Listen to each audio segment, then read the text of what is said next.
இன்றைக்கு இந்தியாவிலே வாழ்ந்து கொண்டிருக்கக்கூடிய 20 கோடி முஸ்லிம்கள் யார்? அட பாவிகளா, நீங்க செஞ்ச அநியாயத்தை எல்லாம் தாங்க முடியாமல் தெருவில் நடமாடக்கூடாது என்று சொன்னீர்களே. மனிதனை மனிதனாக பார்ப்பதற்கு கூட நீங்கள் தயார் இல்லை என்ற போது பார்த்தா தீட்டு தொட்டா தீட்டு, என் குளத்துக்கு நீ குளிக்க வரக்கூடாது, தண்ணி எடுக்க கூடாது, தண்ணியை குடிக்க கூடாது, நீ செத்தா கூட உனக்கு தனி சுடுகாடு என்று நீங்கள் வைத்த இந்த கொடுமைகள் எல்லாம் பார்த்து பொறுக்க முடியாமல் இதுக்கு ஒரு விடிவு காலமே பிறக்காதா என்று ஏங்கி தவித்திருந்த காலகட்டத்திலே தான் இஸ்லாம் எங்களை வந்து அரவணைத்துக் கொண்டு, யாராவது மறுக்க முடியுமா, மறைக்க முடியுமா? தோல் மீது தோல் கை போட்டு எங்களை வரவேற்றது. நான் பல்லன் என்று என்னை பார்க்கவில்லை, நான் பறையன் என்று என்னை பார்க்கவில்லை, நான் மன்னியாரோ செட்டியாரோ முதலியாரோ யார் என்று என்னை பார்க்கவில்லை. வணக்கத்துக்குரியவன் அல்லாஹ்வை தவிர யாருமே இல்லை என்று நான் சொன்ன பின்னால் ஆறத் தழுவி என்னை சகோதரனாக அரவணைத்துக் கொண்ட மார்க்கத்திலே நாங்கள் அணி அணியாக சேர்ந்ததுக்கு யார் காரணம்? நீ காரணம் இல்லையா? உன்னுடைய சட்டங்கள் காரணம் இல்லையா? உன்னுடைய வர்ணாசிரம கோட்பாடுகள் காரணம் இல்லையா? அஸ்ஸலாமு அலைக்கும் வரஹ்மத்துல்லாஹி வபரகாத்து. அரசியல் அமைப்பை பாதுகாப்போம் என்கின்ற தலைப்பு எனக்கு வழங்கப்பட்டிருக்கின்றது. இந்த இந்திய தேசம் என்பது சுதந்திரம், சமத்துவம், சகோதரத்துவம் என்று சொல்லக்கூடிய முக்கியமான அடிப்படை விழுமியங்களை உள்ளடக்கி ஒரு மதசார்பற்ற ஜனநாயக நாடாக இருந்து வருகின்றது. இந்த ஜனநாயகத்தை அடிப்படையாக கொண்டு நாட்டை வளர்ச்சி பாதையை நோக்கி கொண்டு போக வேண்டும் என்பதற்காகத்தான் இந்திய அரசியல் சாசனமும் அதை நோக்கி கட்டமைக்கப்பட்டிருக்கின்றது. இந்த அரசியல் சாசனத்தின் அடிப்படையில் என்னுடைய ஆட்சியை நான் அமைத்துக் கொள்வேன் என்று உறுதிமொழி ஏற்றுதான் ஒரு ஆட்சியாளர் பதவி பிரமாணம் செய்து கொள்கின்றார். அப்போ இதன் அடிப்படையில் ஒரு ஆட்சியாளர் ஆட்சி செய்வார் என்று சொன்னால் அவருடைய ஆட்சி எது போன்றதாக இருக்க வேண்டும் என்று சொன்னால், நாங்கள் ஆட்சிக்கு வந்துவிட்டோம், விவசாயத்தில் இந்தியா நம்பர் 1 நாடாக ஆகிவிட்டது, நாங்கள் ஆட்சிக்கு வந்தோம், மிகப்பெரிய தொழில் புரட்சியை இந்தியாவில் நாங்கள் ஏற்படுத்திவிட்டோம், உலக நாடுகளே பார்த்து வியக்கக்கூடிய வகையில் தொழில்துறைகளை நாங்கள் முன்னேறி இருக்கின்றோம், உலக பொருளாதாரத்தை நிர்ணயிக்கக்கூடிய ஒரு சக்தியாக இந்திய திருநாட்டை நாங்கள் மாற்றி இருக்கின்றோம், நம்பர் 1 இடத்துல நாங்கள் கொண்டு வந்திருக்கிறோம். இந்த நாட்டில் பெண்கள்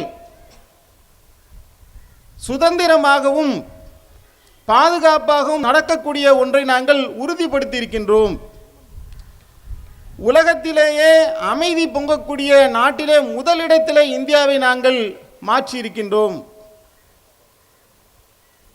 இந்த நாடு என்பது பல தேச இன மொழி சார்ந்த மக்கள் வாழ்ந்தாலும் வேற்றுமையில் ஒற்றுமையாக நாங்கள் இந்த நாட்டை கட்டி காப்பாற்றி கொண்டிருக்கின்றோம் என்று இந்த நாட்டை ஆளக்கூடிய ஒரு ஆட்சியாளர் சொல்லுவார் என்று சொன்னால், அது கேட்கக்கூடிய நேரத்தில் நமக்கே ஆனந்தமாக இருக்குது, சந்தோஷமாக இருக்குது. அடடா, இப்படியெல்லாம் ஒரு நாடு இருக்கணும்.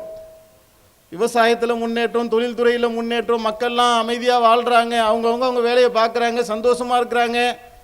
எந்த அரசியல் அமைப்பை, எந்த அரசியல் சாசனத்தை இந்த ஆட்சியாளர் தன்னுடைய கொள்கையாக ஏற்றுக்கொண்டாரோ அதன் அடிப்படையில் தன்னுடைய நிர்வாகத்தை அவர் அமைத்து கொண்டார் என்று நாம் எல்லாம் ஒரு இந்தியனாக, ஒரு இந்திய குடிமகனாக இருந்து நாம் எல்லாம் பெரும் மகிழ்ச்சி அடையலாம். ஆனால் இன்றைக்கு என்ன நடந்து கொண்டிருக்கின்றது என்று நாம் கொஞ்சம் கவனித்து பார்த்தோம் என்று சொன்னால், விவசாயிகள் அன்றாடம் இந்தியா முழுவதும் எடுத்து பார்த்தால் பட்டினியால் சாகக்கூடிய காட்சியை பார்க்கிறோம். தூக்கு மாட்டி தற்கொலை செய்யக்கூடிய காட்சியை அன்றாட நிகழ்வுகளாக இன்றைக்கு மாறி போயிருக்கக்கூடிய நிலையை நாம் பார்க்குறோம். நடந்து கொண்டிருந்த தொழிற்சாலைகளை எல்லாம் மூடி ஒட்டுமொத்த இந்தியாவிலும் லட்சக்கணக்கான சிறு குறு நிறுவனங்கள் மூடப்பட்டு நாட்டிலே வேலையில்லா திண்டாட்டம் தலைவிரித்து ஆடக்கூடிய நிலையை நாம் பார்க்கின்றோம். இன்ஜினியர்களாக, டாக்டர்களாக படித்து தன்னுடைய வாழ்க்கையில் சாதிக்க வேண்டும் என்ற கனவுகளோடு இருந்தவர்கள் எல்லாம் தன்னுடைய கல்வியை கற்க முடியாமல் அவர்கள் பாதியிலேயே இடைநிறுத்தம் செய்யக்கூடிய காட்சியை நாம பார்க்கின்றோம். இந்த நாட்டிலே வாழ முடியாமல், வாழ்வுக்குண்டான வாழ்வாதாரத்தை ஈட்ட முடியாமல் வெளிநாடுகளிலே சென்று பரிதவிக்கக்கூடிய காட்சியை நாம பார்க்கின்றோம்.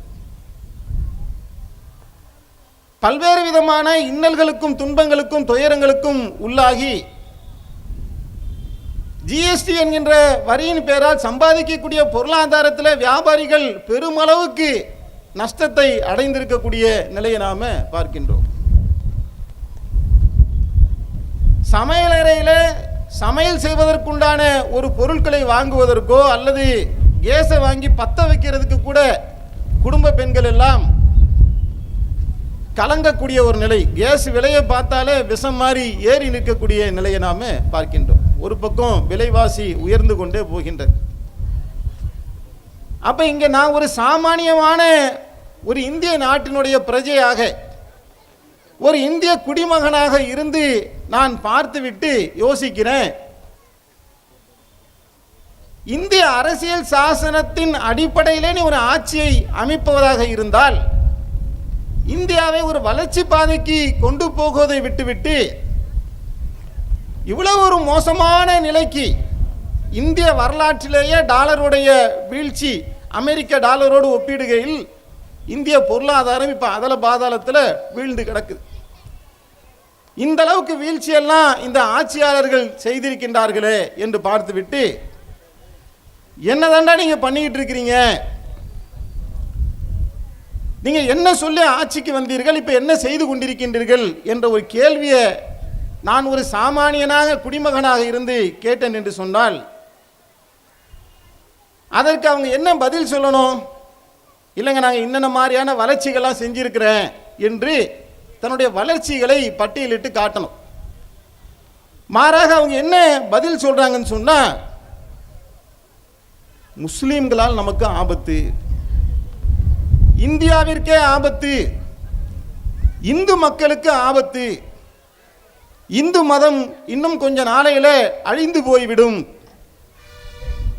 முஸ்லிம்கள் இந்த நாட்டை துண்டாட வந்திருக்கின்றார்கள், முஸ்லிம்கள் தான் தீவிரவாதிகள், முஸ்லிம்கள் தான் கொரோனாவை பரப்பினார்கள், முஸ்லிம்கள் தான் லவ் ஜிஹாது சொல்லி லவ் ஜிஹாது செய்து இந்து பெண்களை எல்லாம் பயங்கரவாதத்திற்கு தள்ளுகின்றார்கள், இஸ்லாமியர்கள் தான் நாட்டில் நடக்கக்கூடிய குண்டு வெடிப்புகளுக்கெல்லாம் காரணமாக இருக்கின்றார்கள் என்று திரும்ப திரும்ப திரும்ப திரும்ப ஒரு பொய் பிரச்சாரத்தை கட்டமைத்து முஸ்லீம் என்றாலே பார்த்து வெறுக்கக்கூடிய நிலையை நான் ஏற்படுத்தியிருக்கேன் அப்படிங்கிறான்.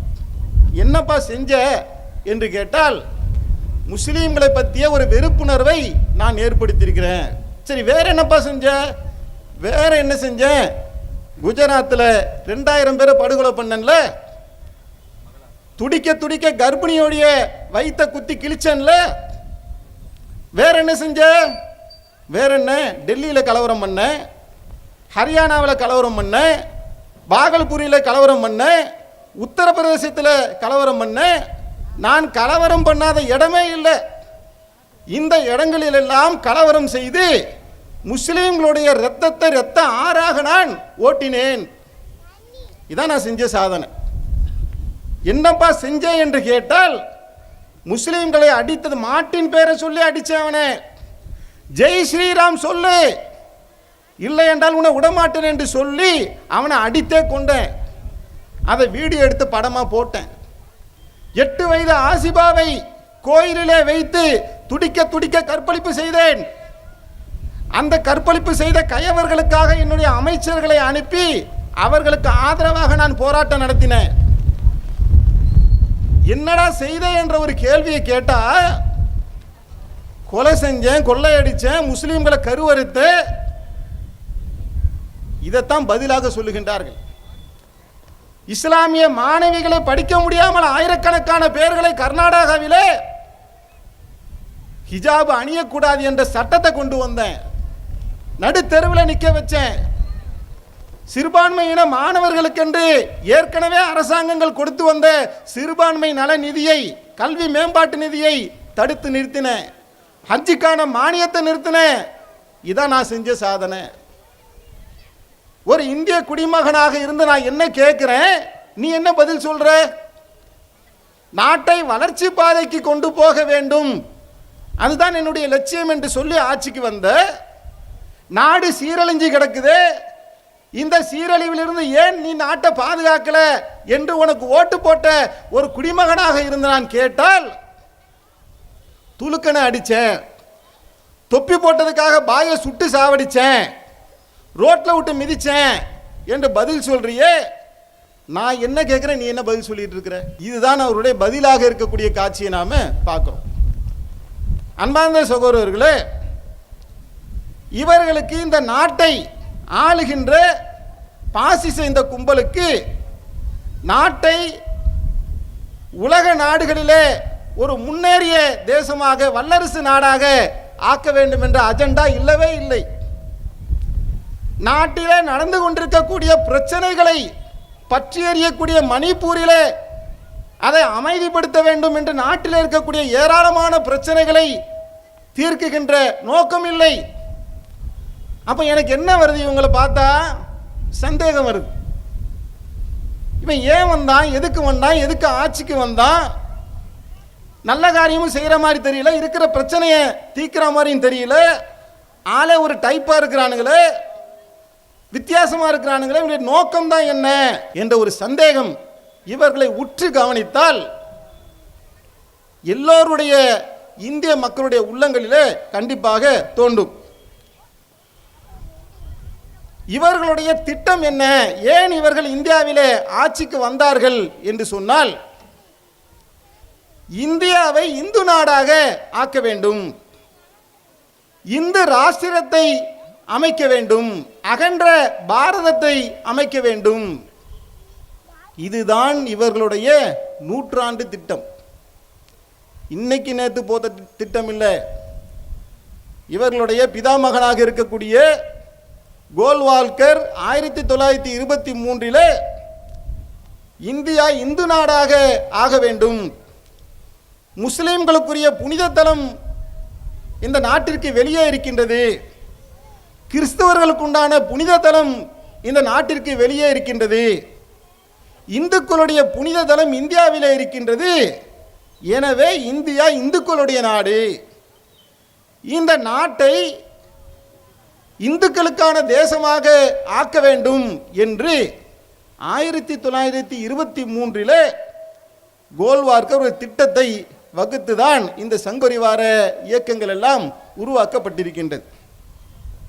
அவ்வளவு தூரம் போக வேணாம். 2022 போன வருடம் உத்தரப்பிரதேசத்தில் 150க்கும் மேற்பட்ட இந்து சாமியார்கள் அமைப்பிலெல்லாம் ஒன்றாக கூடி, அதில் ஆனந்த் ஸ்வரூப் என்று சொல்லக்கூடிய ஒரு சாமியாருடைய தலைமையில் ஒன்று கூடி அவர்கள் இந்து ராஷ்டிரத்தை அமைப்பதற்கான ஒரு சாசனத்தை உருவாக்கி இருக்கின்றார்கள். இந்தியாவிற்கு என்று எப்படி ஒரு அரசியல் சாசனம் இருக்கின்றதோ, அரசியல் சட்டம் இருக்கின்றதோ, அதுபோல் எதிர்காலத்திலே உருவாக இருக்கின்ற இந்துக்களுக்கான ஒரு நாட்டிற்கான அரசியல் சாசனத்தை நாங்கள் உருவாக்கி இருக்கின்றோம். அப்படி நாங்கள் உருவாக்கக்கூடிய அந்த காலகட்டத்தில் இப்போது இருக்கிற டெல்லி தலைநகராக இருக்காது, வாரணாசி தான் தலைநகராக இருக்கும் என்று அவர்கள் அறிவித்திருக்கின்றார்கள். இதெல்லாம் பத்திரிகைகளிலே வந்திருக்கக்கூடிய செய்திகள். அதில் இன்னும் கூடுதலாக பல விஷயங்கள் பேசப்பட்டிருக்கு. அது என்னெல்லாம் பேசியிருக்காங்கன்றதை பின்னாடி நாம் பார்க்க இருக்கோம். இவர்கள் சொல்லக்கூடிய, இவர்கள் அமைக்கக்கூடிய இந்த இந்து ராஷ்டிரத்தில் அவர்கள் எது போன்ற ஒரு கட்டமைப்பை உருவாக்க விரும்புகின்றார்கள் என்று சொன்னால், இந்தியாவில் இருக்கக்கூடிய இப்ப இருக்கக்கூடிய பீனல் கோடு சட்டத்தை எல்லாம் அழித்துவிட்டு, இதெல்லாம் ஆங்கிலேயர்கள் உருவாக்கிய சட்டம், இந்த சட்டத்துக்கும் இந்துக்களுக்கும் சம்பந்தம் கிடையாது, அதனால் ஒட்டுமொத்த இந்த சட்டங்கள் எல்லாம் அழிக்கப்பட்டு புதிய நாடாளுமன்றம் ஒன்று உருவாக்கப்பட்டு அந்த நாடாளுமன்றத்துக்கு மதங்களின் நாடாளுமன்றம் என்ற பெயர் வைக்கப்பட்டு அதில் எது சட்டமாக இருக்கும் என்று சொன்னால் மனுஸ்மிருதி தான் சட்டமாக இருக்கும். அதில் இருக்கக்கூடிய வர்ணாசிரம கோட்பாடுகளின் அடிப்படையிலே தான் சட்டங்கள் எல்லாம் இயற்றப்படும், அமைக்கப்படும் என்று அவர்கள் திட்டவட்டமாக அறிவித்து இருக்கின்றார்கள். இந்த திட்டங்களை இவர்கள் அமல்படுத்துவார்கள் என்று சொன்னால் என்ன சூழல் ஏற்படும்? உயர்ந்தவன் தாழ்ந்தவன் என்ற பாகுபாட்டை மையமாக கொண்டு கட்டமைக்கப்பட்டிருக்கக்கூடிய வர்ணாசிரம கோட்பாடுகளின் அடிப்படையில் ஒரு நாட்டை இவர்கள் உருவாக்கினார்கள் என்று சொன்னால் அவர்கள் உருவாக்கக்கூடிய அந்த நாட்டிலே முஸ்லிம்களுக்கு ஓட்டுரிமை இல்லை, கிறிஸ்துவர்களுக்கு ஓட்டுரிமை இல்லை. இந்த நாட்டிலே வாழ்ந்து கொண்டிருக்கக்கூடிய தலித்துகள் எல்லாம் அவர்கள் நான்காம் தர குடிமக்களாக நடத்தப்படுவார்கள், தாழ்த்தப்பட்டவர்களாக நடத்தப்படுவார்கள். இதுதான் யதார்த்த நிலையாக இருக்கும். இதன் வாயிலாக இவர்கள் என்ன சொல்ல வருகின்றார்கள் என்று சொன்னால், 100 ஆண்டுகளுக்கு முன்னால் இந்தியாவிலே நாம் எல்லாம் எது போன்ற ஒரு கஷ்டத்தை துன்பத்தை நம்முடைய முன்னோர்கள் எல்லாம் அனுபவித்தார்களோ, நம்முடைய தாத்தன் பாட்டன் எல்லாம் எது போன்ற கஷ்டங்களை துன்பங்களை இன்னல்களை அனுபவித்தார்களோ, அந்த கற்காலத்தை நோக்கி இவர்கள் அழைத்து கொண்டு செல்லக்கூடிய காட்சியை நாம பார்க்கின்றோம். அந்த ஒரு காலம் வரும் என்று சொன்னால் செருப்பு வியாபாரம் ரொம்ப டல்லாயிரும், கொட்டாங்குச்சியுடைய ரேட்லாம் ஏறி போயிடும். இந்து ராஷ்டிரம் அமைப்பதற்கும் செருப்பு வியாபாரம் டல்லாகுவதற்கும் கொட்டாங்குச்சி விற்பனை அதிகமாக்குவதற்கும் என்ன பாய் சம்பந்தம் என்று கேட்டால்,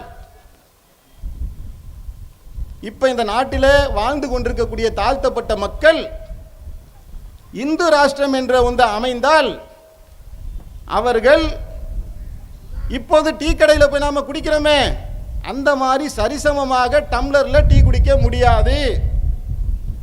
நாய்க்கு டீயை ஊற்றுவதை போல கொட்டாங்குச்சியில தான் தீயை ஊட்டி கொடுப்பார்கள். அதான் நிலைமை. அதான முன்னாடி இருந்துச்சு. இந்த நாட்டில் ஏற்கனவே வர்ணாசிரம கொள்கைகள் பின்பற்றிய போது இதுதான் நிலைமை. ஏன் செருப்பு விலை குறையும்? தாழ்த்தப்பட்டவனாக நீ இருந்தாய் என்று சொன்னால் செருப்பு அணியக்கூடாது, அணிஞ்சனா உன்னை செருப்பாலே அடிப்பேன். இதுதான் வர்ணாசிரம கொள்கை. நாங்கள் உயர் ஜாதி மக்கள் வாழ்ந்து கொண்டிருக்கக்கூடிய தெருக்களிலே பன்றி நடமாடலாம், ஆடு மாடு போகலாம், நாய் நரி போகலாம். ஆனால் தாழ்த்தப்பட்ட வகுப்பை சேர்ந்த நீ நடமாடக்கூடாது. உன்னுடைய பொண்டாட்டி மேலாடை அணியக்கூடாது. இதெல்லாம் இந்தியாவில் இருந்துச்சுங்க. அதை மீறி மேலாடை அணிய வேண்டும் என்ற ஒரு ஆசை உனக்கு இருந்தால் முளைவரி கட்ட வேண்டும். சரிசமமாக எனக்கு ஈக்குவலா நீ உட்காரவே தகுதி இல்லாதவன். நான் ஒரு இடத்துல உட்கார்ந்து இருக்கிறேன்னு சொன்னா ஏன் முன்னாடி நீ ஐயா என்று கூனி குறுகி நிக்கணுமே ஒழிய எனக்கு சமமாக நீ உட்காருவதற்கு கூட அருகதையற்றவன். ஏனென்று சொன்னால் நீங்கள் எல்லாம் தாழ்த்தப்பட்டவர்கள், இழிப்பிறவிகள். சனாதனம் நாங்கள் இந்து ராஷ்டிரம் என்கின்ற ஒன்றை அமைப்போம் என்று சொன்னால் இதான் இந்தியாவுடைய நிலையாக இருக்கும்.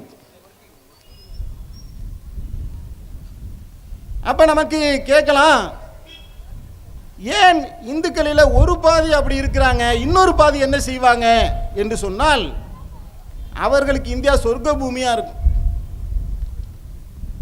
சகல சௌபாகியங்களும் அவர்களுக்கு செய்யப்பட்டிருக்கும். யார் உயர்ந்த ஜாதியாக இருக்கின்றார்களோ அவர்களுடைய நிலைகள் எல்லாம் எல்லா விதமான வாசல்களும் அவர்களுக்கு திறந்து வைக்கப்பட்டிருக்கும். அப்ப இந்த வர்ணாசிரம கொள்கையின் மூலமாக இந்து ராஷ்டிரத்தின் மூலமாக அவங்க கட்டமைக்க வருவது 2 வகையான இந்துக்களாக பிரித்து செயல்படுத்த விரும்புகின்றார்கள். இதுதான் இந்த நிலைதான் ஏற்படும் என்பதை நான் ஒரு குற்றச்சாட்டாக வைப்பதாக எடுத்துக்கொண்டாலும் கூட இந்த குற்றச்சாட்டில் உண்மை இருக்குதா இல்லையா? எதிர்காலத்தில் வரதை எப்படி நாம சொல்ல முடியுது என்று சொன்னால், கடந்த காலத்தில் இவர்கள் என்ன செய்தார்கள், நிகழ்காலத்தில் என்ன செய்து கொண்டிருக்கின்றார்கள் என்பதை நாம் தெள்ள தெளிவாக பார்த்தோம் என்று சொன்னால் எதிர்காலத்தில் இதான் செய்வாங்கன்றது நமக்கு புரிஞ்சிடும். நிகழ்காலத்தில் நீங்க பாருங்க, கவர்னரா இருக்கிறாங்க நாடார் சமூகத்தை சேர்ந்த தமிழிசை சவுந்தரராஜன். அவர்கள் ஒரு உயர் சாதி பிராமணரிடத்தில் காணிக்கை வாங்குறாங்க. இந்த கோயிலுக்கெல்லாம் போனால் பூசாரிச்சு காணிக்கை செய்வாங்க, கொடுப்பாங்கல்ல. அந்த காணிக்கையை அந்த கவர்னருக்கு என்ன செய்ய, அந்த கவர்னருக்கு அந்த பூசாரி என்ன செய்யறாரு, தூக்கி போடுறாரு. நாய்க்கு நம்ம பிஸ்கட்டை தூக்கி போடுவோம்லங்க, நாய்க்கு பொறைய தூக்கி போடுவோம்ல, அந்த மாதிரி கவர்னராக இருக்கக்கூடிய ஒரு பெண்மணி. ஆனால் அவர்கள் நாடார் சமுதாயத்தை சேர்ந்தவர்கள். அதற்காக கையில் அவர்களுக்கு கொடுப்பதற்கு கூட மனம் இல்லை. ஏன்னா தொட்டா தீட்டு என்கின்ற காரணத்தினால் தூக்கி எறிகின்ற காட்சியை பார்க்கும். இதே மாதிரியான இதே அடிப்படையில் ஏராளமான சம்பவங்களை நீங்கள் சமூக வலைதளத்தில் பார்க்கலாம். வரிசையா நின்று வருவாங்க ஏழை மக்கள். அவங்கள ஒரு 10 அடி தூரத்தில் இருந்து கொண்டு, ஒரு 10 அடி தூரம் இருக்குங்க, இப்படி தூக்கி தூக்கி எறிவாங்க. நீ சினிமா நடிகனாயிரி, நீ ஜனாதிபதியாயிரி, நீ பிரதமராக இரு, சாமானியனாக இரு, யாராக இருந்தாலும் என்னை விட்டு நீ தள்ளி தான் நிற்கணும், கிட்டக்கே வர முடியாது என்கின்ற நிலை இன்றைக்கு இருக்குதா இல்லையா? நடத்தி காட்டுறாங்களா இல்லையா? நீ எனக்கு சமமானவன் இல்லை என்பதை பல கட்டங்களில் அவர்கள் உறுதிப்படுத்துகின்றார்கள். அவர்கள் பெரிதும் மதிக்கக்கூடிய, உயர் ஜாதி மக்கள் பெரிதும் மதிக்கக்கூடிய சங்கராச்சாரியாரை பார்க்க சென்றால் என்ன நிலைமை? இப்ப பாஜகவுடைய தலைவராக இருக்கக்கூடிய அண்ணாமலை போனாலும் சரி, பொன் ராதாகிருஷ்ணன் போனாலும் சரி, தரையில தான் கீழே தான் உட்காரணும். அவர் பெரிய சிம்மாசனத்தில் அமர்ந்திருப்பார், நீங்க கீழே உட்கார்ந்து இருக்கணும். அதே சமயத்தில் எச் ராஜா போனா, ஜெயலலிதா போனா, ஒரு பிராமணர் போனா சரிசமமாக உட்காரலாம், நீங்கள் உட்கார முடியாது. இதான் இப்ப நடந்துகிட்டு இருக்கு. நடக்குதா இல்லையா? நாட்டிலே பாராளுமன்றத்தை திறக்கின்றார்கள். ஊர் உலகத்தில் இருக்கக்கூடிய சாமியார்களை எல்லாம் அழைத்து கொண்டு வைத்து நாடாளுமன்றத்தை திறக்கிறாங்க. ஆனால் நாட்டினுடைய முதல் குடிமகள் ஜனாதிபதி முர்மு அவர்களை அழைத்தீர்களா? இல்லை. ஏன்? என்ன காரணம்? எதுவும் பாவம் பண்ணிட்டாங்களா? கொலை செஞ்சிட்டாங்களா? அன்னைக்கு அன்றைய தினத்தில் ஜனாதிபதி கொள்ளையடித்து விட்டார்களா? என்ன பாவம் செய்து விட்டார்கள்? நாட்டினுடைய நாடாளுமன்றத்தை திறக்குகின்ற போது ஒரு ஜனாதிபதியை அழைக்கணுமா இல்லையா? அழைக்கல. அவங்க செய்த ஒரே பாவம் என்ன தெரியுமா? இவர்களுடைய பார்வையில் நீ பழங்குடியின பெண், தாழ்த்தப்பட்ட பெண், அதனால் இந்த புனிதமிக்க யாகத்திலே நாங்கள் செய்யக்கூடிய, நாங்கள் கட்டியிருக்கக்கூடிய நாடாளுமன்றத்தில் நீ முதலா வந்துட்டேன்னு சொன்னா டீட்டாயிரும் என்று ஜனாதிபதி முர்முவை அவர்கள் உள்ளே அனுமதிக்கவில்லை.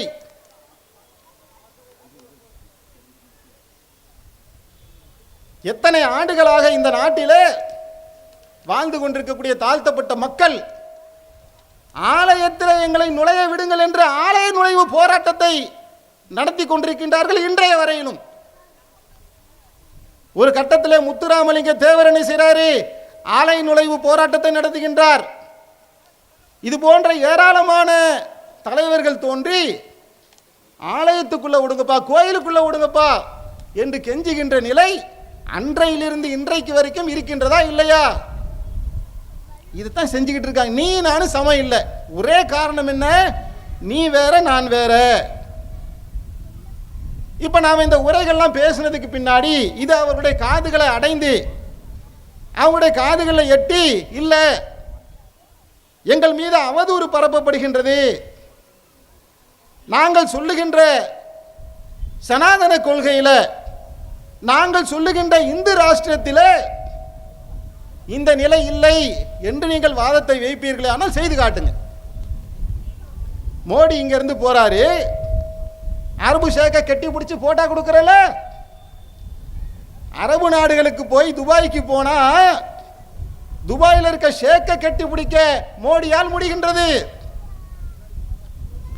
அமெரிக்காவில் இருக்கக்கூடிய அதிபரை, அவர் கிறிஸ்துவர், அவரை கட்டி பிடிக்க முடியுது. காஞ்சி சங்கர மடத்தில் சங்கராச்சாரியால கட்டி பிடிக்க முடியுமா மோடியால? அமித்ஷாவால முடியுமா? கட்டி பிடிச்சு காட்டு, நிரூபிச்சு காட்டுப்பா. நாங்கள் எல்லாம் சமம் என்று நீ வாயில வடை சுட்டுட்டு போறதுங்கிறது ரெண்டாவது தேவையில்லை. நீ ஒரு அரிஜன குடும்பத்தில் சம்மதம் செஞ்சு காட்டு. உங்களுடைய மதத்தில் உயர்வு தாழ்வு இல்லை, நாங்க எல்லாம் சமம் தான் என்பதை உடைத்து காட்டு. உன் ஸ்டேட்டஸ்க்கு ஏற்ற ஆளே பார்த்துக்குப்பா. தாழ்த்தப்பட்ட பிற்படுத்தப்பட்ட மக்களிலே டாக்டர் இல்லையா, இன்ஜினியர் இல்லையா, ஜனாதிபதி முர்மு இல்லையா? முர்முடைய குடும்பத்தில் பொண்ணு எடுத்து காட்டு. ஜனாதிபதி பெரிய போஸ்டிங் தானப்பா, அவர்கள் குடும்பத்தில் பொண்ணு எடுத்து காட்டுப்பா. முடியுமா? செய்து காட்ட முடியுமா? முடியாது. என்ன செய்ய முடியும்? ஒரு தலித் மேல சிறுநீர் கழிக்கிறான், ஒரு உயர்ந்த வகுப்பை சேர்ந்தவன். அதுக்காக மோடி போய் என்ன செய்யறாரு, தலித்துடைய காலை அந்த தலித்துல வேற ஒரு ஆளை செட் பண்ணி அந்த ஆளுடைய காலை கழுவி விடுறார். தலித்துடைய காலை கூட மோடியால் பிடிக்க முடியுமே தவிர சங்கராச்சாரிய முடிய கூட அவரால் தொட முடியாது. ஏன்? அவ்வளவு பெரிய மிகப்பெரிய ஜாதிய பாகுபாடு அங்கே இருந்து கொண்டேதான் இருப்பதை நம்மால் பார்க்க முடிகின்றது. அப்ப அவர்கள் உருவாக்கக்கூடிய அந்த இந்து ராஷ்டிரத்தில் ஏற்றத்தாழ்வு என்கின்ற ஒன்று நிச்சயமாக இருக்கும். ஆளுக்கு ஒரு நீதிதான் இருக்கும், நியாயம் என்கின்ற ஒன்று இருக்காது. மதத்தின் பேரால், இனத்தின் பேரால், மொழியின் பேரால், குலத்தின் பேரால், தொழிலின் பேரால் வேற்றுமை என்கின்ற ஒன்று பாராட்டத்தான் படும். எந்த அளவுக்கு தைரியமா சொல்றாங்கன்னா,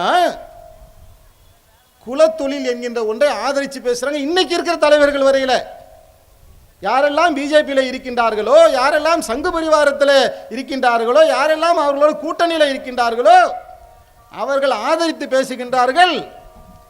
குலத்தொழில் என்கின்ற ஒன்று அது சரியானது தானே? அப்ப உயர்சாதி வகுப்பினர்கள் அவர்கள் உண்டு கழித்து போடுவார்கள், அந்த மலத்தை அள்ளிக்கொண்டே காலம் முழுக்கும் நாங்கள் இருக்க வேண்டுமா என்று எனதருமை இந்து சகோதரன் கேட்கிறான். ஆமா, அதான் அதுக்கு தான் உன்னை ஆண்டவன் படைச்சிருக்கான். உன்னை எதுக்கு படைச்சிருக்கான்? நான் உண்டு கழித்து போட்டதை அள்ளுவதற்காகவே உன்னை படைச்சிருக்கிறான். கடைசி வரைக்கும் நீ அதை செய். செருப்பு தைக்கிறியா? கடைசி வரைக்கும் செருப்பை தை. ரோட்டை பெருக்கிறியா? அதை தோட்டிச்சு வேலைன்னு சொல்ல, அது வரைக்கும் நீ அந்த வேலையை நீ பார். உனக்கென்று உன்னுடைய தாய் தகப்பன் என்ன தொழிலை கற்றுக் கொடுத்தார்களோ அந்த தொழிலை தான் நீ செய்யணும். நீ படிச்சு டாக்டர் ஆயிடக்கூடாது, நீ இன்ஜினியர் ஆயிடக்கூடாது, நீ வக்கீல் ஆயிடக்கூடாது. நீ உன்னுடைய குலத்தொழிலை தான் செய்ய வேண்டும். இதைத்தான் அவங்க சட்டமாகவும் ஆக்குவாங்க. இந்து ராஷ்டிரம் என்ற ஒன்றை உருவாக்கினால் இவைகள் எல்லாம் சட்டமாக அப்ப ஆக்கப்படும். இதையெல்லாம் ஒழிக்கிறதுக்கு தான் இந்த கொடுமைகள் எல்லாம் பார்த்து இந்த நூற்றாண்டுகளாக வந்த புரட்சியாளர்கள் யார் இந்தியாவிலே? ஏன் இந்த புரட்சியாளர்கள் தோன்றினார்கள்? பாரதியார் உயர் குலத்தை சார்ந்தவர் தான். இந்த மாதிரி அநியாயத்தெல்லாம் பார்த்து பொறுக்க முடியாம தான் ஜாதிகள் இல்லையடி பாப்பா, குல தாழ்ச்சி உயர்வு சொல்லல் பாவம் என்று சொன்னாரே. இந்த பாவத்தை ஏண்டா செய்றீங்க? இந்த அநியாயத்தை செய்யாதீங்கடா, உயர்வு தாழ்வு கற்பிக்காதீங்க, ஜாதி இல்லை என்று. உன்னுடைய உயர் குலத்திலிருந்து ஒரு புரட்சியாளன் வெளியே வந்தானே, அவன் வந்ததுக்கு என்ன காரணம்? ஜாதிய கொடுமை தானே காரணம். ராமானுஜர் வந்தாரு. ராமானுஜர் என்ன சொன்னாரு? நீங்கள் எல்லாம் மதிக்கக்கூடிய அந்த ராமானுஜர் இந்து மதத்தில் இருக்கக்கூடிய உயர்வு தாழ்வு இந்த சிஸ்டத்தையே உடைச்சு சுக்குநூறு ஆக்கிறார். இறைவனுக்கு முன்னால் எல்லாம் சமம் என்ற புரட்சிகரமான ஒரு கருத்தை ராமானுஜர் முன்வைக்கிறார். பெரியார் ஏன் வந்தார்? கடவுள் மறுப்பு என்பது பெரியாருடைய பிரதானமான கொள்கையா? இல்ல. ஜாதி என்கின்ற ஒன்றை கடவுளுடைய பெயரால் 4 வருணங்களை சொல்லி மனிதனை 4ஆக கூறு போட்டு இவன் தலையிலிருந்து பிறந்தவன் இவன் காலிலே இருந்து பிறந்தவன் என்பதை ஒரு கடவுள் சொல்வார் என்று சொன்னால், இதை ஒரு ஜாதியின் பெயரால் நீங்கள் கட்டமைப்பீர்கள் என்று சொன்னால், அப்படியாப்பட்ட கடவுளே எனக்கு தேவையில்லை என்று சொல்லி தான் கடவுளை நிராகரிச்சுட்டு போனார். பெரியார் தோன்றினாரா இல்லையா? அம்பேத்கர் என்ன சொன்னார்? நான் ஒரு இந்துவாக பிறந்தேன், ஆனால் ஒரு இந்துவாக மரணிக்க மாட்டேன் என்று இந்துவாக வாழ்வதையே வெறுத்து புத்த மதத்தை நோக்கி போனார். அவன் தொழிலை தான் செய்யணும்னு சொல்றீங்களே, இந்திய நாட்டினுடைய அரசியல் சாசனத்தை உருவாக்கிய மாமேதை அம்பேத்கர். உனக்கெல்லாம் படிப்பு வராது, நீலாம் மலை ஜல்லத்தை அழுவதற்காகவே பிறக்கப்பட்டவன் என்று வாய் கூசாமல் பேசுகின்றீர்களே. நாய்களிலே ஜாதி இருப்பதை போல, பூனைகளிலே ஜாதி இருப்பதை போல மனிதர்களிலே ஜாதி இருந்தால் என்ன தப்பு என்று மேடையில் உட்கார்ந்து பேசுகின்ற தைரியத்தை உங்களுக்கு யார் கொடுத்தது? இந்திய நாட்டினுடைய அரசியல் சாசனத்தை உருவாக்கக்கூடிய அளவுக்கு அம்பேத்கர் ஒரு புரட்சியாளராக உருவெடுத்தாரு. இந்தியாவிலே சுயமரியாதை இயக்கங்கள் தோன்றி அண்ணா போன்ற சுயமரியாதை தலைவர்கள் வெளியே வந்து சமூக நீதியை நிலைநாட்டினார்கள். என்னடா உயர்வு தாழ்வு, எல்லா மனுஷனும் சமம், ஆண்டான் அடிமை என்கின்ற சிஸ்டமே கிடையாது, ஜாதி கொடுமைகள் ஒழிய வேண்டும் என்று சமூக நீதியை கொண்டு வந்தார்கள். அதுல இப்ப வந்திருக்கக்கூடிய சகோதரர் அமைச்சர் உதயநிதி அவர்கள் என்ன செய்யறாங்க? சனாதனத்துக்கு எதிராக பேசி இன்றைக்கு அது இந்தியாவிலே பற்றி எறியக்கூடிய காட்சியை நாம பார்க்கின்றோம். அதெல்லாம் விடுங்க, நாங்கள் யார்? இன்றைக்கு இந்தியாவிலே வாழ்ந்து கொண்டிருக்கக்கூடிய 20 கோடி முஸ்லிம்கள் யார்? அட பாவிகளா, நீங்க செஞ்ச அநியாயத்தை எல்லாம் தாங்க முடியாமல் தெருவில் நடமாடக்கூடாது என்று சொன்னீர்களே. மனிதனை மனிதனாக பார்ப்பதற்கு கூட நீங்கள் தயார் இல்லை என்ற போது, உன்னை பார்த்தா தீட்டு தொட்டா தீட்டு, என் குளத்துக்கு நீ குளிக்க வரக்கூடாது, தண்ணி எடுக்கக்கூடாது, தண்ணியை குடிக்கக்கூடாது, நீ செத்தா கூட உனக்கு தனி சுடுகாடு என்று நீங்கள் வைத்த இந்த கொடுமைகள் எல்லாம் பார்த்து பொறுக்க முடியாமல் இதுக்கு ஒரு விடிவு காலமே பிறக்காதா என்று ஏங்கி தவித்திருந்த காலகட்டத்திலே தான் இஸ்லாம் எங்களை வந்து அரவணைத்துக் கொண்டது. யாராவது மறுக்க முடியுமா? மறைக்க முடியுமா? தோல் மீது தோல் கை போட்டு எங்களை வரவேற்றது. நான் பல்லன் என்று என்னை பார்க்கவில்லை, நான் பறையன் என்று என்னை பார்க்கவில்லை, நான் மன்னியாரோ செட்டியாரோ முதலியாரோ யார் என்று என்னை பார்க்கவில்லை. வணக்கத்துக்குரியவன் அல்லாஹ்வை தவிர யாருமே இல்லை என்று நான் சொன்ன பின்னால் ஆறத் தழுவி என்னை சகோதரனாக அரவணைத்துக் கொண்ட மார்க்கத்திலே நாங்கள் அணி அணியாக சேர்ந்ததுக்கு யார் காரணம்? நீ காரணம் இல்லையா? உன்னுடைய சட்டங்கள் காரணம் இல்லையா? உன்னுடைய வர்ணாசிரம கோட்பாடுகள் காரணம் இல்லையா? தான் காரணம். பாவி இந்து மக்கள் என்ன நினைக்கிறாங்க தெரியுமா? இந்துக்கள் என்று ஒரு நாடு வர இருக்குது, பாபர் மசூதியை இடித்துவிட்டு ராமர் கோயிலை கட்டிவிட்டார்கள், நம்முடைய அவதார புருஷன் ராமருக்கு ஒரு கோயிலை கட்டிவிட்டார்கள், நம்முடைய எதிரிகளான முஸ்லிம்களை அடித்து துவைக்கின்றார்கள் என்று அப்பாவித்தனமாக எனது அருமை இந்து சகோதரர்கள் அவர்களை பாதுகாவலர்களாக சில பேர் ஏற்றுக்கொண்டிருக்கின்றார்கள். இவ்வளவு அழிச்சாட்டியும் செய்தும் அவன் திருப்பி ஆட்சிக்கு வருகின்றான் என்று சொன்னால் எவ்வளவு விஷ விதைகளை அவன் எனது அருமை இந்து மக்கள் மத்தியில் அவன் தூவி இருப்பான். அவர்கள் இந்து மத காவலர்களா? பாபர் மசூதியை இடித்ததை உங்களுடைய மத கோட்பாடுகள் ஏற்றுக்கொள்ளுமா? சட்டமே ஏத்துக்கலைங்க, சட்டத்தில் இல்லைன்னு சொல்லிட்டான். கூட்டு மனசாட்சின்னு சொல்லி அவன் வந்து அந்த தீர்ப்பை கொடுத்தானே ஒழிய சட்டப்படி அங்கே ராமர் பிறந்தார் என்பதற்கோ வாழ்ந்தார் என்பதற்கோ பாபர் மசூதியுடைய இடத்திலே தான் பிறந்தார் என்பதற்கோ எந்த ஆதாரமோ எவிடன்ஸோ இல்லை. முஸ்லீம்களை நாங்கள் அடிப்பதன் மூலமாக நாங்கள் இந்து மத பாதுகாவலர்கள் என்று அவர்கள் நிலைநிறுத்த பார்க்கின்றார்கள். உண்மையிலே இவர்கள் இந்து மத பாதுகாவலர்களா? நிதானமா யோசிச்சு பாருங்க. நிதானம் தவறி மதவெறியில இருந்து கொண்டு யோசித்தோம் என்று சொன்னால், அது நான் முஸ்லிமாக இருந்து யோசித்தாலும் சரி, இந்துவாக இருந்து யோசித்தாலும் சரி, கிறிஸ்தவனாக இருந்து யோசித்தாலும் சரி, என்னுடைய மத வெறியில இருந்து நான் யோசித்தால் எனக்கு சிந்தனை பிறக்காது. நீங்கள் இந்திய குடிமகனாக இருந்து பாருங்கள். இந்த சங்க பரிவார கும்பல்கள் இந்து மத காவலர்களா? இவங்க என்ன அஜெண்டால இருந்தாங்க, இப்ப என்ன அஜெண்டாவை மாத்தி இருக்கின்றார்கள்? சென்னையில பிரவீன் தொக்காடியா இந்து மகா சபையினுடைய தலைவராக இருந்தார். பேரெல்லாம் நீங்க மறந்திருப்பீங்க. கொடி கட்டி பறந்த அத்வானியுடைய காலகட்டத்திலே இந்து மகா சபையினுடைய தலைவராக இருந்த பிரவீன் தொக்காடியா என்ன பேசினார்? இன்றைக்கும் ஆதாரபூர்வமாக இருக்குது, வீடியோ இருக்கு. திரிசூலத்தை எடுத்து காட்டி, இந்த திரிசூலத்தினுடைய 3 முனைகள் எதற்காக தெரியுமா? ஒரு முனை இஸ்லாமியர்களுக்கு, ஒரு முனை கிறிஸ்தவர்களுக்கு, ஒரு முனை தலித்துகளுக்கு என்று மேடையில் முழங்கினார்கள். அவர்களால் ஆட்சியை அமைக்க முடியவில்லை, பெரும்பான்மை கிடைக்கவில்லை. என்ன முட்டி மோதினாலும் கூட ஓட்டு கிடைக்கல. என்ன ஐடியா பண்றானுங்க?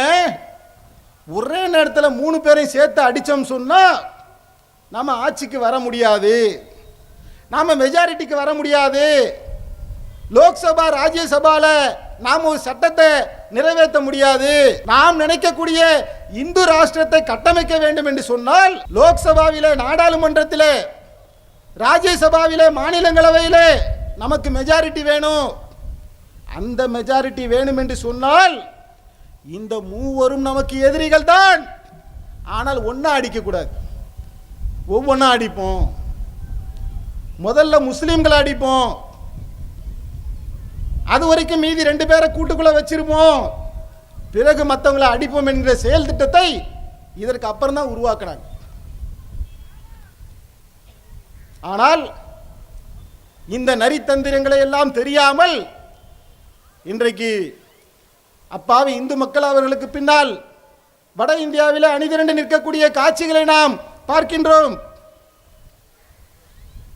விபி சிங்குடைய ஆட்சி காலத்தில் மண்டல் கமிஷனுடைய பரிந்துரையை ஏற்று விபி சிங் 27% பிற்படுத்தப்பட்ட மக்களுக்கு இடஒதுக்கீட்டை அறிவித்தார். நீங்கள் என்ன செய்தீர்கள்? ஆர்எஸ்எஸ், சங்கு பரிவார, பிஜேபி இந்த கும்பல்கள் எல்லாம் என்ன செய்தீர்கள் தெரியுமா? வரலாற்றை நாங்கள் மறந்து விடுவோமா? விடமாட்டோம். நாடு முழுவதையும் ரணகலமாக ஆக்கினார்கள். 27% இடஒதுக்கீட்டை யாருக்கு விபி சிங் வழங்கினார்? இந்து மக்களுக்கு வழங்கினார். உயர் சாதி அல்லாத பிற்படுத்தப்பட்ட வகுப்பை சார்ந்த மக்களுக்கு மத்திய அரசாங்கத்திலே 27% இடஒதுக்கீட்டை வழங்கியதை கண்டித்து நாடு முழுவதும் போராட்டங்களை நடத்தினீர்கள். அன்றைய விபி சிங் ஆட்சியிலே கூட்டாளியாக இருந்த நீங்கள் ஆதரவை வாபஸ் வாங்கிய காரணத்தினால் விபி சிங்குடைய ஆட்சியும் கவிழ்த்தீர்கள். இந்த ஒரே காரணம் தான். இப்ப யார் இந்து பாதுகாவலர்கள்? கல்வியில, வேலை வாய்ப்பிலே பாதிக்கப்பட்டு பல 100 ஆண்டுகள் பின்னுக்கு தள்ளி இருக்கக்கூடிய இந்த இந்து சமுதாயம் அவர்கள் முன்னேற வேண்டும் என்ற நோக்கத்திலே விபி சிங் இடஒதுக்கீடு அளிக்கிறார். மண்டல் கமிஷன் பரிந்துரையின் அடிப்படையில் கண்மூடியில் விசாரிச்சு பரிந்துரை பண்ணி விபி சிங் கொடுக்கிறாரு. இவன் ஆட்சியவே கவுக்குறான். இவன் சொல்லுகின்றான், நாங்கள் தான் இந்துக்களுடைய பாதுகாவலன். இந்து மக்களை யோசிச்சு பாருங்க, சிந்திச்சு பாருங்க. இவர்கள் இந்துக்களுடைய பாதுகாவலர்களா? இல்ல. ராமனையே தன்னுடைய கடவுளாக ஏற்றுக்கொண்டு ராமராஜ்யம் ஏற்பட வேண்டும் என்று அதை எங்களுடைய கனவு என்று சொல்லுகின்றீர்களே. அவர் காந்தி கடைசி நேரத்தில் மரணிக்கக்கூடிய நேரத்தில் ராமா ராமா என்று தானே மரணித்தார். அப்பேற்பட்ட கடவுள் பக்தராக, இந்து பக்தராக இருந்த காந்தியை நீங்கள் ஏன் சுட்டுக் கொண்டீர்கள்? என்ன காரணம்? ஒரே காரணம். அவர் என்ன சொன்னார்? இந்த நாட்டில் அனைவரும் சமம் என்று சொன்னார். முஸ்லிம்களும், இந்துக்களும், கிறிஸ்துவர்களும், உயர்ந்தவரும் தாழ்ந்தவரும் எல்லாருமே இந்த நாட்டில் சமம் என்று சொன்ன ஒரே காரணத்தினால் இந்து மத தலைவராக இருந்த, தேசத்தினுடைய சுதந்திரத்துக்காக பாடுபட்ட காந்தியை நீங்கள் சுட்டு சாவடித்தீர்களா இல்லையா? அப்ப இந்து மத பக்தராக இருந்த, நாட்டினுடைய விடுதலைக்காக போராடிய காந்தியை ஏன் படுகொலை செய்தீர்கள்? அவர் இந்து தானே. இந்து மதத்துக்கு நாங்கள் தான் பாதுகாவலர்கள் என்று சொன்னால் இந்து மதத்தை சேர்ந்த காந்தியை நீங்கள் கொலை செய்வதற்கு என்ன காரணம்? காமராஜரை கொலை செய்வதற்கு முயற்சி பண்ணாங்க. வீட்டோட சேர்த்து கொளுத்துற ஐடியாவில் இறங்கி அதற்குண்டான எல்லா வேலையும் பண்ணாங்க. அவர் உயிர் தப்பிச்சிட்டார். யாரெல்லாம் சமத்துவம் பேசுகின்றார்களோ அவர்களை கொன்றொழிக்கக்கூடிய வேலையை செய்தார்கள். அது இந்து மக்களாக இருந்தாலும் சரி. நீட்டின் பெயரால் டாக்டர் படிக்கணும்னு சொன்னால் நீட் எக்ஸாம் எழுதணும் என்கின்ற ஒரு சிஸ்டத்தை திடீர்னு கொண்டு வராங்க, எந்த விதமான முன்னறிவிப்பும் இல்லாமல். இந்தியா முழுவதும் நூற்றுக்கணக்கான மாணவ மாணவிகள் தற்கொலை செய்கின்றார்கள். தற்கொலையிலே நமக்கு உடன்பாடு இல்லை, அது தீர்வு அல்ல. ஆனால் இத்தனை உயிர்கள் பறி போனது, அவர்கள் எல்லாம் யார்? எல்லாம் முஸ்லிம்களா? அனிதா இறந்து போனார்களே, அவர்கள் முஸ்லிம்களா? இந்து மக்கள் தானே. இந்து மக்களுடைய பாதுகாவலர்கள் என்று சொன்னால் இவ்வளவு பேர் தற்கொலை பண்ணிட்டு சாகின்றார்களே, இதுக்கு எதிராக என்ன நடவடிக்கை எடுத்தீர்கள்? அப்ப இந்த மாதிரி ஏராளமான விஷயத்தை நாம அடுக்கிக் கொண்டே போகலாம். இவர்கள் இந்து மத பாதுகாவலர்கள். எந்த இந்து மதத்துக்கு பாதுகாவலர்கள்? யாரெல்லாம் பட்டேல்களாக இருக்கின்றார்களோ, குஜராத்தி மார்வாடிகளாக இருக்கின்றார்களோ, பிராமண சமுதாயத்தை சேர்ந்தவர்களாக இருக்கின்றார்களோ, சித்பவன் பார்ப்பனர்களாக இருக்கின்றார்களோ, இந்த உயர் வகுப்பை சார்ந்தவர்களுக்கு, அந்த இந்துக்களுக்கு இவர்கள் பாதுகாவலர்கள். குஜராத்தில் இருக்கக்கூடிய இந்த பட்டேல்கள் நாட்டில் வங்கிகளிலே கோடி கோடியாக கடனை வாங்கி நாமம் போட்டுட்டு ஓடுறான். அவனுக்கு அந்த கடனை தள்ளுபடி செய்கின்றார்கள். ஐஐடி என்கின்ற ஒன்று சென்னையில் இருக்குதுல, இது மாதிரி இந்தியா முழுவதும் இருக்குது. அதில் படிக்கிறவங்களாம் யார்? எல்லாம் உயர் சாதியை சேர்ந்தவர்கள். அங்கே போய் ஒரு முஸ்லீமோ, ஒரு தலித்தோ, ஒரு கிறிஸ்தவரோ படித்து வெளியே வருவது என்பது இயலாத காரியம். குதிரை கொம்பு. ஏன்? அவளத்தையும் தங்களுடைய கட்டுப்பாட்டுக்குள்ளே வைத்திருக்கின்றார்கள். இவர்கள் இந்து மத பாதுகாவலர்கள் தான். எந்த இந்து மதத்துக்கு பாதுகாவலர்கள்? உயர் சாதி இந்துக்களாக யாரெல்லாம் இருக்கின்றார்களோ அவர்களுக்கு பாதுகாவலர்கள். ஆட்சிக்கு வராங்கங்க, எச்சி துப்புற மேட்டர்னு சொல்லுவாங்கல்ல, ஃபூனு ஊதுரா மாதிரி 10% இடஒதுக்கீட்டை அறிவிக்கின்றார்கள் முற்படுத்தப்பட்ட சமுதாயத்துக்கு. 3.5% இடஒதுக்கீட்டை தமிழகத்தில் 20 ஆண்டுகள் போராட்டத்தை நடத்தி நம்ம வாங்கி இருக்கிறோம். சர்க்காரியா கமிஷன்ல முஸ்லிம்களுக்கு 10% இடஒதுக்கீடு வழங்க வேண்டும் என்று சொல்லி பல ஆண்டுகள் ஆட்சி. ஆனால் இவர்கள் ஆட்சிக்கு வந்தவுடனே முற்படுத்தப்பட்ட சமுதாயத்தை சேர்ந்த அவர்களுக்கு இடஒதுக்கீடு. அப்ப இவர்கள் யாருக்கு பாதுகாப்பானவர்கள்? உயர் சாதி வகுப்பை மட்டுமே பாதுகாப்பதற்காக உள்ளவர்கள். சனாதனத்தை பற்றி அமைச்சர் உதயநிதி பேசின உடனே எதுக்குமே வாய் திறக்காத, மௌத்தா போய் கிடந்த மணிப்பூரை பத்தி பேசல, நாட்டில் நடக்கக்கூடிய விலைவாசி ஏற்றத்தை பத்தி எதிர்க்கட்சிகள் கேள்வி கேட்டால் அதை பத்தி வாய் தரல, மீடியா முன்னாடி வந்து நிற்கிறதே கிடையாது, கேள்விக்கு பதில் சொல்றது கிடையாது. ஓடி ஒளிந்து கொண்டிருந்த பாரத பிரதமர் சனாதனம் என்று சொன்ன பின்னால் உடனே ஓடி வந்து அமைச்சரவை கூட்டி இந்தியாவில் பரபரப்பு நியூஸாக G20 மாநாடு எவ்வளவு முக்கியமான வேலை இருக்கும், அந்த வேலை அனைத்தையுமே தூக்கி ஓரம் தள்ளிவிட்டு ஒட்டுமொத்த இந்தியாவும் தமிழகத்தை நோக்கி திரும்புகின்றது என்று சொன்னால் அப்ப இவர்கள் யாருக்கானவர்கள்? மணிப்பூரில் கலவரம் நடந்து நூற்றுக்கணக்கான இந்துக்கள் கொல்லப்படுகின்றார்களே, அந்த இந்துக்களுக்கு இவர்கள் பாதுகாப்பானவர்கள் அல்ல. இந்தியாவிலே இருக்கக்கூடிய ஒரு மாநிலம் தான் மணிப்பூர். அந்த மணிப்பூரில் கொல்பவர்கள், கொல்லப்படுபவர்கள் எல்லாமே இந்து மக்கள் தான். அவர்களை பாதுகாக்கிறதுக்கு உனக்கு வக்கு இருக்குதா? தெம்பு இருக்குதா? திறனி இருக்குதா? இல்ல, பண்ண மாட்டேன். ஏன்? அவன் உயர் சாதி வகுப்பை சேர்ந்தவன் இல்ல, அடிச்சுக்கிட்டு சாவு. அதுல எனக்கு என்ன ஆதாயம் கிடைக்குமோ அது கிடைச்சா போதும். அப்ப இவர்கள் யாருக்கு பாதுகாப்பானவர்கள்? இதை, இந்த யதார்த்தத்தை சிந்தித்து நடுநிலையான இந்து மக்கள் விளங்கிக் கொள்வார்கள் என்று சொன்னால் அவர்கள் ஒரு தெளிவான ஒரு முடிவுக்கு வந்துவிடலாம். சரி, இப்ப முதல்ல ஏன் முஸ்லீம்களை அடிக்கிறாங்க? சூஸ் பண்றாங்கல்ல, சூஸ் பண்ணும்போது ஏன் முதல்ல முஸ்லீமை அடிக்கணும்னு நினைக்கிறாங்க தெரியுமா? கடந்த கால வரலாறை கவனித்து பார்த்தீங்கன்னா, முன்னாடி ஏற்கனவே சொன்னோம்ல, தாழ்த்தப்பட்டவர்களை அடித்தால் மீனாட்சிபுரத்தில் அவர்கள் இஸ்லாத்தை ஏற்றார்கள். இந்தியா முழுவதும் அன்றைக்கு அது பற்றி இருந்தது. ஒரு ஊரை இஸ்லாத்தை ஏற்குது. அப்ப தாழ்த்தப்பட்டவனை அடிக்கணும், அவர்களை அடிக்கணும் தான். ஆனால் அவர்களை அடித்தா இஸ்லாத்துக்கு வந்துடுவான். முஸ்லீம்களுடைய பலம் கூடிவிடும். முதல்ல முஸ்லீம் என்ன செய்யணும்? அடித்து அவர்களை நாடற்றவர்களாக, இரண்டாம் தர குடிமக்களாக, என்ஆர்சி சிஏ சட்டத்தின் மூலமாக பதட்டத்திலேயே பயத்திலேயே ஒன்று வச்சிருக்கணும். ஒன்று கர்வாப்சி என்று நீ மதம் மாற வேண்டும், இல்லை என்றால் நாட்டை விட்டு ஓட வேண்டும், இல்லை என்றால் செத்து மடிய வேண்டும். அதுக்கு தான் ஒன்று அடிக்கிறேன் ஃபர்ஸ்ட். அடுத்து மற்றதெல்லாம் நெக்ஸ்ட்டு. சும்மா இல்லை. அப்போ நடுத்தரமான இந்து மக்கள் கேட்கலாம், பாய் அப்போ பயத்தில் தான் கூட்டம் போட்டு இதெல்லாம் பேசுறீங்களா? அவன் அடிப்பான்றதுக்கு தானே பயப்படுறீங்க? இந்த வாழ்க்கை எங்களுக்கு கொசுவுடைய ரெக்கைக்கு சமமானது. மறுமை வாழ்க்கை நிலையானது என்று நம்பக்கூடிய கூட்டம் நாங்கள். அவன் எந்த ரூட்டில் வருகின்றான், அவனுடைய கால் என்ன, அவனை எப்படி எதிர்கொள்ள வேண்டும், எந்த வழிமுறைகளில் போராட வேண்டும், போராட்ட வழிமுறைகள் என்ன, இதெல்லாம் எங்களுக்கு தெரியும்.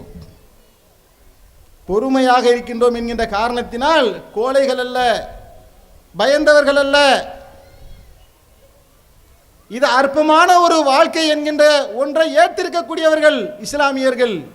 பயத்திலேயோ பதட்டத்திலேயோ நாங்கள் இதை பேசுகின்றோம் என்று எனதருமை இந்து சகோதரர்கள் நினைத்துவிட வேண்டாம். இவன் ஒரு பொது எதிரி, மனித குல எதிரி.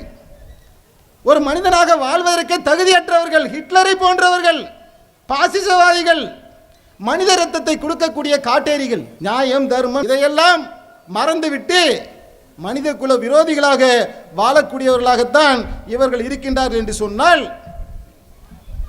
இதை தெளிவான முறையிலே விளங்கி நண்பன் யார் எதிரி யார் என்பதை நீங்கள் அறிந்து கொள்ள வேண்டும். உங்களுடைய நண்பர்கள் நாங்கள், இஸ்லாமிய சகோதரர்கள். ஏன் தெரியுமா? இஸ்லாமிய மார்க்கம் சொல்லுகின்றது, உலக மக்களை அழைத்து சொல்லுகின்றது, ஓ மக்களே, உங்கள் அனைவரையும் ஒரு ஆண் ஒரு பெண்ணிலிருந்து நான் படைத்தேன் என்று உங்களையும் என்னையும் படைத்த இறைவன் சொல்லுகின்றான். அப்ப நீங்க எனக்கு யாரு? என்னுடைய சகோதரன், என் அண்ணன், என் தம்பி, என் சகோதரன், என் சகோதரி. அண்ணன் தம்பிகளாக நாங்கள் உங்களை பார்த்து கொண்டிருக்கின்றோம் என்று சொன்னால் உங்களுக்கு யார் எதிரி, யார் நண்பன்? அன்பார்ந்த சகோதரர்களே, இந்த ஜனநாயக விரோத தீய சக்திகள்